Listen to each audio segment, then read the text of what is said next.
Bien le bonsoir à vous tous. Découvrons les points saillants de votre journal. Le programme Pacte, c'est un projet qui vise à garantir l'autosuffisance alimentaire et à mettre fin à l'insécurité alimentaire et à la malnutrition. Il a été présenté aux bailleurs de fonds par le vice-président de la République, Timoko Meïlie Koné, lors du sommet à Dakar sur l'alimentation et le développement agricole. Le permis à points entre en vigueur le 1er mars prochain, une disposition en vue de réduire le nombre d'accidents en Côte d'Ivoire. Les conducteurs qui méprisent le code de la route verront ce précieux sésame retiré de leurs documents administratifs. Bonne nouvelle pour certains, d'autres affichent cependant leurs inquiétudes. Vous allez les entendre. Et puis ce sont près de 8 millions de Tunisiens qui ont été appelés ce dimanche aux urnes pour un second tour des législatives. Un scrutin qui se déroule dans un contexte économique et politique morose, alors qu'une majorité de l'opposition a décidé de ne pas y participer. Bienvenue, je le disais à l'instant, présent à Dakar dans le cadre de la cérémonie d'ouverture du sommet sur l'alimentation et le développement agricole. Le vice-président de la République, Timoko Meïlie Koné, a présidé la table ronde de la Côte d'Ivoire. Une occasion pour lui et sa délégation de vendre le programme Pacte des ministères en charge de l'agriculture et des ressources animales et halieutiques. On voit cela avec Mamadou Kwasi. La Côte d'Ivoire en pleine offensive au sommet Dakar 2 pour le financement de son programme Pacte. Un programme qui viendra doubler la productivité agricole tout en mettant l'accent sur les femmes et les jeunes. Ce programme prêt à être mis en œuvre est porté par les ministères en charge de l'agriculture et des ressources animales et halieutiques. Accompagner le secteur agricole dans toute sa diversité végétale et animale pour l'atteinte des objectifs d'autosuffisance alimentaire, de sécurisation alimentaire. Et donc, ce sont au total 8 projets pour la Côte d'Ivoire, donc 3 des ressources animales et halieutiques et 5 de l'agriculture qui ont été ainsi défendus. Les 8 projets présentés dans le pacte reçoivent l'adhésion des partenaires au développement. Le FIDA est déjà en train d'investir à peu près 60 millions de dollars sur 2 projets qui appuient déjà les axes prioritaires du pacte. Nous allons assister le gouvernement pour mobiliser des fonds, y compris des fonds verticaux, qui sont vraiment des financements suffisamment larges, suffisamment grands, qui vont transformer l'agriculture. 375 milliards de francs CFA, c'est ce qu'il faut mobiliser pour le financement du pacte Côte d'Ivoire pour la période 2023-2026. Mais déjà, l'État met sur la table la somme de 54 milliards de francs CFA comme apport initial. Le pacte de la Côte d'Ivoire va reposer sur le principe suivant. Investir pour booster la production agricole et alimentaire. Les investissements seront orientés vers le développement de la production avec une maîtrise totale de l'eau. La promotion de technologies à haut rendement, climato-intelligentes et la promotion de production sous tunnel avec des semences améliorées et des systèmes d'irrigation de pointe. Il va également reposer sur la sécurisation foncière. Président de l'ouverture de cette table ronde avec les bailleurs de fonds, le vice-président de la République a appelé à la mobilisation des partenaires au développement pour l'aboutissement du pacte ivoirien qui met en valeur la triptyque production, transformation et commercialisation. La mise en œuvre du tandem agriculture-élevage quelque chose de très important pour nous, parce qu'il doit permettre une meilleure valorisation du potentiel. Et ça, nous y comptons. La production dans ces 2 secteurs se fera dans une approche filière et de chaîne de valeur pour permettre de rendre cette production accessible, surtout aux lieux de consommation sur l'ensemble du territoire national. Ce pacte offre d'importantes opportunités d'investissement privé dans les chaînes de valeur prioritaires, notamment l'agriculture, l'élevage, la pêche et l'aquaculture. À cet effet, d'importantes réformes ont été mises en œuvre pour accroître les investissements dans la production alimentaire. Il s'agit en particulier de renforcer la sécurisation foncière qui conditionne notamment un accès élargi au financement bancaire. Je voudrais vous inviter les partenaires techniques et financiers ainsi que les investisseurs privés à s'inscrire à travers ce pacte dans un partenariat gagnant-gagnant avec l'État de Côte d'Ivoire pour assurer la souveraineté alimentaire et nutritionnelle de notre pays. La BAD, en lien avec plusieurs partenaires de développement, s'engage à financer le projet de souveraineté alimentaire à travers les pactes des pays africains. Mais déjà, il faut arriver à convaincre avec des projets porteurs. Au ministère du Plan et du Développement, les projets et programmes mis en place l'an dernier sont une réussite. D'autres sont sur de bons rails. La ministre Niane Kaba a fait le bilan de ses activités face à son personnel et les partenaires au développement, non sans faire des projections. Frédéric Oulaye, Godefroy Okamawa. La Côte d'Ivoire a enregistré un taux de croissance remarquable au cours de ces dernières années. Ces performances économiques sont dues à la mise en œuvre du Plan national de développement PND 2021-2025. Je voudrais particulièrement me réjouir de la bonne réalisation du 5e recensement général de la population et de l'habitat RGPH 2021, dont les résultats globaux définitifs sont disponibles, et de la réussite du groupe consultatif pour le financement du Plan national de développement 2021-2025. Niane Kaba s'engage à renforcer les acquis de l'année précédente. Mais pour 2023, elle décline les chantiers autour des axes majeurs, notamment le recensement des entreprises, la réalisation d'infrastructures, construction de complexes éducatifs, des établissements sanitaires et le reprofilage des pistes. Les vastes chantiers de transformation et de modernisation de notre pays, d'une Côte d'Ivoire rassemblée, solidaire, doivent se poursuivre et même s'intensifier au cours de cette année 2023. C'est pourquoi les acquis importants qui ont été obtenus par notre département ministériel sur la période 2020-2022 doivent être consolidés au cours de cette nouvelle année.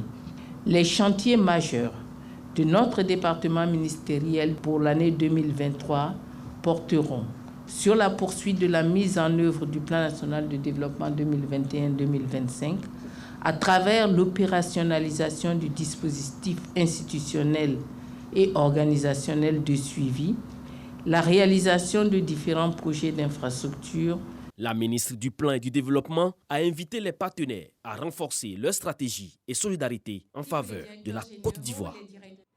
Et en Côte d'Ivoire, justement, le permis à points entre en vigueur le 1er mars prochain. C'est une nouvelle loi qui vient renforcer toutes les dispositions prises pour réduire le nombre d'accidents dans notre pays. Nos reporters ont promené leur micro à Abidjan et à Mans. Vous allez le voir, certains saluent l'avènement de ce permis, d'autres affichent leurs inquiétudes. Sephora Zegui nous en parle. Le système du permis de conduire à points rentre effectivement en vigueur à partir du 1er mars 2023. La nouvelle s'est répandue comme une traînée de poudre dans le pays. Le permis de conduire fera l'objet de toutes les attentions à compter du 1er mars 2023. Conducteurs d'engins à 2, 4, 6, 8 et 10 roues, entre autres, tous sont concernés par cette mesure. Barohan est conducteur de taxi banalisé depuis 3 mois. Il a appris la nouvelle au journal télévisé de la RTI. Moi, je propose que si tu as fait une infraction, que l'infraction que tu as faite n'est pas aussi grave que ça.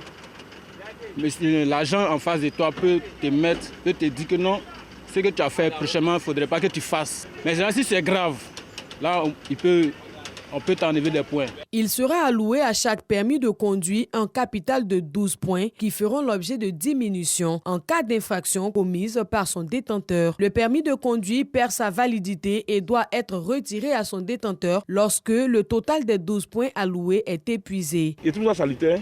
C'est un acte vraiment qui était mûrement réfléchi.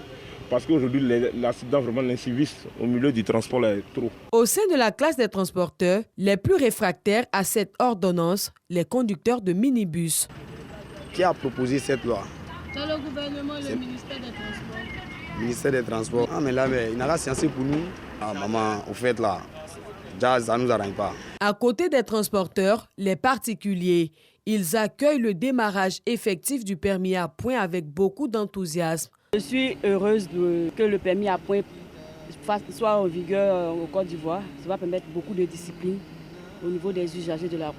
Victimes au quotidien de la mauvaise conduite des transporteurs, les populations sont les plus heureuses. Elles ont hâte de voir les premiers cas de verbalisés. C'est quelque part une bonne nouvelle parce que certains chauffeurs, ils enfreignent au cours de la route. Pour eux, il suffit juste d'avoir du temps pour faire recette, sans toutefois se préoccuper de ceux qui sont avec eux dans les véhicules. Donc chaque fois que quelqu'un va commettre une infraction, c'est bien de lui retirer un point. Cette disposition est valable sur tout le territoire national. Dans la ville des 18 montagnes, Mans, elle vient mettre de l'ordre dans le secteur des transports. Je vois que c'est un bon travail parce que ça fait que des accidents bêtes, ça peut nous diminuer ça. Ça va nous permettre à nos chauffeurs de pouvoir mieux rouler, de pouvoir faire attention, de pouvoir plus respecter le code de la route. Interrogé sur la question, Amadou Koné, le ministre des Transports, demande de la patience aux usagers. Tous les détails seront communiqués dans quelques jours, mais le plus important, c'est le respect des règles en vigueur. La meilleure façon de ne pas perdre des points, c'est de respecter le code de la route. Le code de la route, je rappelle que c'est une loi, et que dans une loi, il faut pas trier, il faut respecter la loi. S'il arrivait que vous prêtiez votre véhicule à une tierce personne, c'est à vous que sont retranchés les points en cas d'infraction. En revanche, vous avez la possibilité de faire un recours avec la personne concernée auprès des autorités compétentes. Nous tous là, on a des chauffeurs. Tous on prête nos véhicules. Mais si vous rentrez dans ça, jamais vous allez enlever des points parce que tout le monde prête sa voiture. Moi, je considère qu'il y a quelqu'un qui est responsable du véhicule et que cette personne-là doit prendre des dispositions pour de se retrouver dans des processus de recours en un point fini. Vous allez prendre beaucoup de temps à vous retrouver devant un juge pour justifier que ce n'était pas vous. Selon une source au sein du ministère des Transports, le téléphone et l'alcool au volant pourraient vous coûter le plus de points que les autres infractions. Le gouvernement ivoirien, à l'issue d'un conseil des ministres extraordinaire le vendredi 18 octobre 2013, a interdit l'usage du téléphone portable, de même que le kit main libre au volant. Tout le monde sait que le téléphone au volant en Côte d'Ivoire est interdit. Mais pourquoi vous voulez vous entêter à téléphoner au volant? Dans le cadre de la vidéo-verbalisation, parce que c'est de ça qu'il s'agit. Évidemment, il y a un texte qui existe depuis 10 ans, qui est le décret de 2013. Et je voudrais vraiment vous rappeler que ce décret aussi est très précis. Le décret porte sur 2 choses. C'est être en situation de conduite avec le téléphone ou être en situation de conduire avec tout autre instruments de communication. Les personnes qui perdent des points sur les 12 pourront les récupérer à la seule condition de ne pas faire d'infraction sur une période définie par le décret numéro 2022-631 du 3 août 2022. Le conducteur dont le permis est retiré ne peut en obtenir un nouveau qu'après avoir satisfait aux épreuves de son obtention, tel que prévu à l'article 131 du même décret. Le permis à points est une pédagogie, un système d'éducation qui vise à mettre les conducteurs face à leurs responsabilités et appeler à plus de civisme sur les routes ivoiriennes. Le permis à points, le sujet du magazine du dimanche à 13h. Hamza Diaby a reçu Étienne Kouakou, le directeur de la coordination des transports terrestres et des relations extérieures. Extrait choisi. Les infractions qui sont détectées par les équipements de vidéoverbalisation que nous avons sur nos différentes routes, qui sont prises en compte. Donc lorsque l'infraction est détectée, c'est transmis à notre centre de traitement, où se trouvent des techniciens, mais aussi des agents de la police, dont des officiers de police judiciaire, qui sont habilités à émettre donc des verbalisations dans ce domaine. Et une fois que le dossier, l'image ou la vidéo est analysée et que la faute est avérée, il y a une notification qui est faite au conducteur pour lui dire que vous avez commis une infraction à tel endroit, à telle heure, et que cette infraction vous coûte 2 points ou 3 points. Tout à l'heure, je vais revenir sur la liste des infractions en fonction des points. Et donc, à partir de là, vous avez la possibilité de faire un recours si vous ne vous reconnaissez pas dans cette infraction. Vous avez 7 jours pour faire le recours. Si au bout de 7 jours, vous n'avez pas fait de recours, c'est acté et donc les points sont retirés. Alors, les recours se font à travers donc, la plateforme e-service du ministère des Transports auprès donc, du CEGIM, le Centre de gestion intégrée de la mobilité. L'absence de feux tricolores peut également causer des accidents de la circulation. À Yamoussoukro, les autorités en ont conscience. Elles ont procédé à l'installation des feux tricolores à plusieurs carrefours jugés accidentogènes. C'est ce que nous apprend Soro Corona. Carrefour Bas-Vert, EPP Zaïre au quartier 220 logements et Carrefour millionnaire de Yamoussoukro. Des carrefours jugés dangereux au vu des nombreux accidents enregistrés en ces lieux. Nous avons trop de carrefours dangereux. Où nous sommes là, vraiment, ça a créé beaucoup d'accidents. À chaque soir, à partir de 18h à la descente, l'heure de pointe, vraiment 1 à 2, c'est toujours comme ça. Des accidents très graves. Avec la réhabilitation des rues de la capitale politique, les accrochages à ces carrefours deviennent récurrents. Pour réduire ces accidents, le district autonome de Yamoussoukro décide d'installer des feux tricolores pour une meilleure régulation de la circulation. Depuis 2022, 4 feux ont été installés et pour 2023, le ministre-gouverneur Augustin Thiam et son équipe prévoient 4 autres feux pour un investissement de plus de 2 milliards de francs CFA. Ces feux tricolores ont été mis officiellement en service par le ministre-gouverneur et les autorités locales. Pour réduire les risques d'accidents, nous pensons que le flot de la circulation doit être régulé. À espace régulier, il faut implanter des feux de signalisation. Le district et la mairie travaillent main dans la main pour assurer la plus grande sécurité possible aux usagers de la route. Maintenant, il s'agit de conseiller les chauffeurs de respecter vraiment les feux de signalisation. Un acte qui soulage les populations. Même nos enfants qui sont intellectuels, qui conduisent, c'est des jeunes gens de 18 à 25 ans, il y a des fois même de 13 ans, mais qui ne maîtrisent pas ce qu'on appelle le code de la route. Mais au moins, avec le feu de signalisation, ils vont comprendre que quand le feu est rouge, ils savent lire. Quand le feu est rouge, ils doivent s'arrêter. Et je pense qu'aujourd'hui, c'est un soulagement pour nous. Ce feu tricolore, ça va limiter le nombre d'accidents, voire 0 accident. C'est l'objectif aujourd'hui. Donc tous les carrefours de Yamoussoukro qui sont vraiment des carrefours dangereux, le Conseil, à travers le ministre du gouverneur Augustin Thiam, a décidé, n'est-ce pas, de pouvoir ces carrefours en feu tricolore. Cette cérémonie de mise en service des feux tricolores est couplée à la première session ordinaire du Conseil du district. Occasion pour Augustin Thiam d'afficher sa vision pour le développement du district. 9 points étaient inscrits à l'ordre du jour de cette session, à savoir examen et adoption du budget primitif de l'exercice 2023, examen et adoption des tasses de l'exercice 2023, examen et adoption du programme triennal 2023, 2024, 2025 du district autonome de Yamoussoukro. On passe au coronavirus. Je vous donne les chiffres de ce dimanche.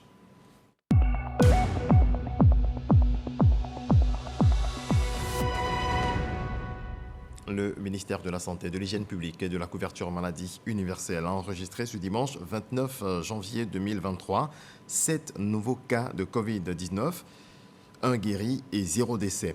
À la date du 29 janvier 2023, la Côte d'Ivoire compte donc 87 981 cas confirmés, dont 87 136 personnes guéries, 833 décès et 14 cas actifs. Le 28 janvier 2023, 8 421 doses de vaccins ont été administrées.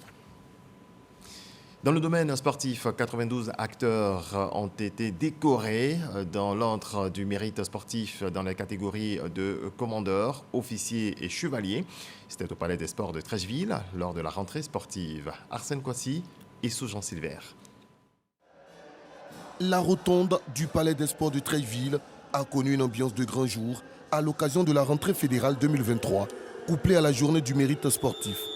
Une rentrée sportive qui débute par une parade des fédérations sportives teintée de démonstrations. Puis vient le moment de distinction de plusieurs acteurs sportifs, dont 10 sont élevés au rang de commandeurs, 12 officiers et 70 chevaliers dans l'ordre du mérite sportif. C'est une motivation supplémentaire, cette distinction, et qui nous permettra de motiver encore toutes nos ambitions en cette année 2023. C'est un démarrage, je pense qu'on ne va plus s'arrêter, on va aller loin. Toutes les fédérations seront mobilisées, le mouvement sportif avec. Pour le premier responsable du sport ivoirien, cette journée du mérite sportif est également un prétexte pour rendre hommage au président de la République pour avoir doté la Côte d'Ivoire de plusieurs infrastructures sportives.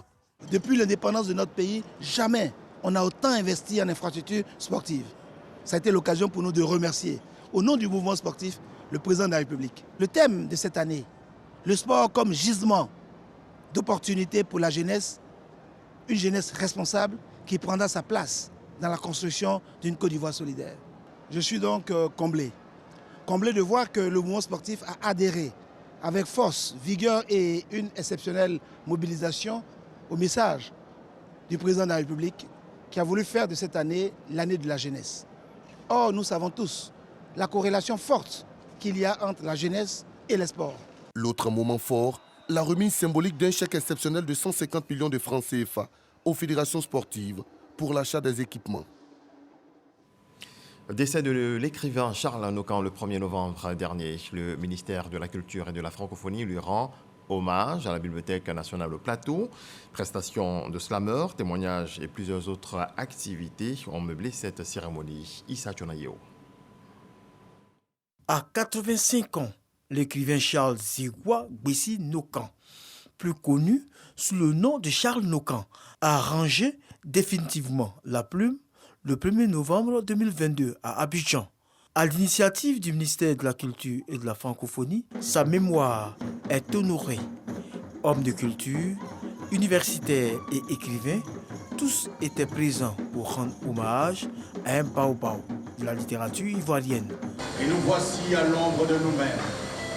Charles Nocan, c'est un nom, c'est une figure tutélaire et c'est juste qu'un hommage lui soit rendu. Romancier, poète, essayiste et dramaturge, ce grand homme de la culture laisse un riche et lourd héritage à la postérité en termes de production littéraire. De quoi susciter de l'admiration et du respect des ministres Mariatou Koné et Françoise remarquent. Jeunes étudiants que nous étions, ils nous apprenaient la différence entre en parenthèse et entre parenthèses. Ils nous apprenaient la différence entre une œuvre et une œuvre. Il avait mal, très mal, de voir et de lire les fautes. C'était de véritables cours de savoir parler, savoir s'exprimer, savoir écrire, savoir vivre tout court. L'œuvre littéraire de Charles Nocan est phénoménale, tant du point de vue numérique que par la qualité qui se dégage par ses écrits et de leur profondeur. L'œuvre de Nocan s'est révélée puis s'est imposée à la conscience de tous comme une œuvre majeure. En témoigne le prix d'excellence du président de la République pour la littérature qui lui a été attribué en 2022. Et avant cette date, souvenons-nous du Grand Prix national Bernard Dadier pour la littérature remporté en 2014. Auteur de plusieurs œuvres dont Violent était le vent, Charles Nocan était membre de la prestigieuse Académie des sciences, des arts, des cultures et des diasporas africaines, ASCAD. Il sera inhumé le samedi 4 février 2023 à Yamoussoukro. Avec Issa Chonayeo qui nous apprend que les lampions se sont sur la 12e édition du Festica, Festival culturel et des arts d'Abobo.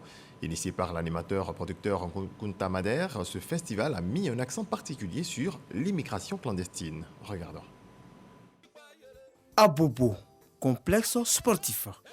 Pendant 4 jours, plus de 20 000 spectateurs vibrent avec de nombreux artistes dont Baby Philippe, Yabongo Lova. Nous sommes à la clôture de la 12e édition du Festica, Festival culturel et des arts d'Abobo.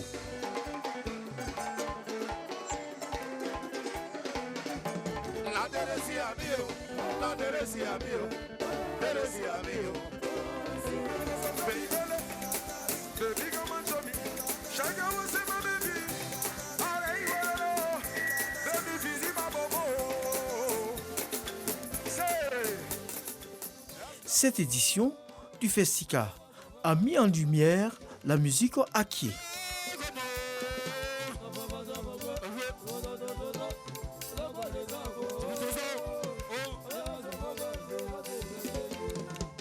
Une musique, selon le commissaire du festival, qui a beaucoup contribué à l'évolution de la culture ivoirienne. Le Festica a donc permis aux populations d'Abobo de passer de bons moments en fin d'année. Une satisfaction pour l'initiateur. Population d'Abobo, j'ai choisi dans le dictionnaire un seul mot pour vous.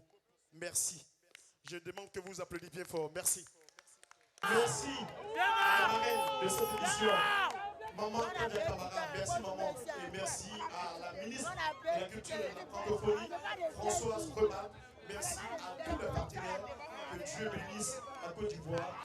Punta Madère, le commissaire du Festica a utilisé la thématique de l'immigration clandestine afin de mieux sensibiliser les jeunes sur ce fléau qui endeuille de nombreuses familles chaque année. On en vient à ce rendez-vous habituel, le 7 sur 7, le tour du monde de l'actualité en 7 points avec Laure Goretti et Franck Aquadio.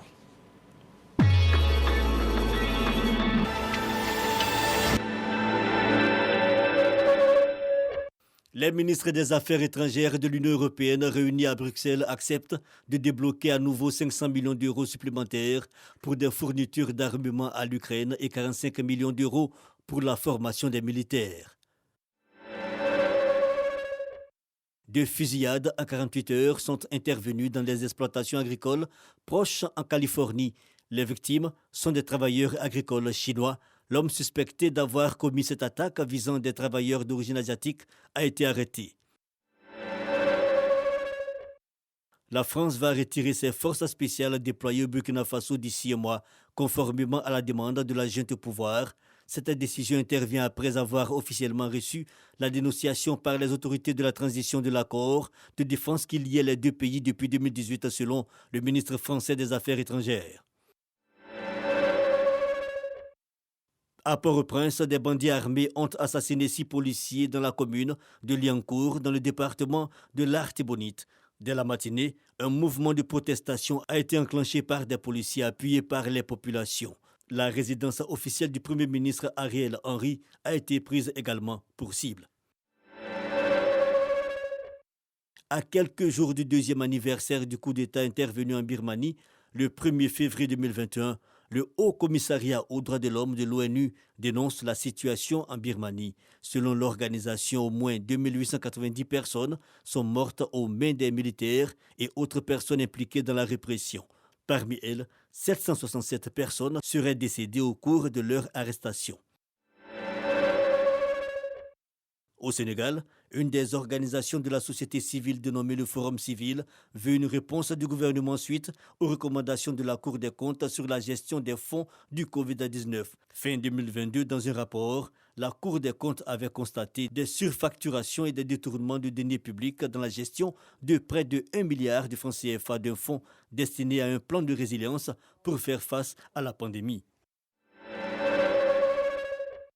Le second tour des législatives en Tunisie s'est déroulé ce dimanche. Les Tunisiens ont été invités à élire 161 nouveaux députés. Le taux de participation était à 4,71% à la mi-journée selon l'instance chargée de superviser le scrutin. Notons qu'au premier tour, le taux de participation était à un peu plus de 11%.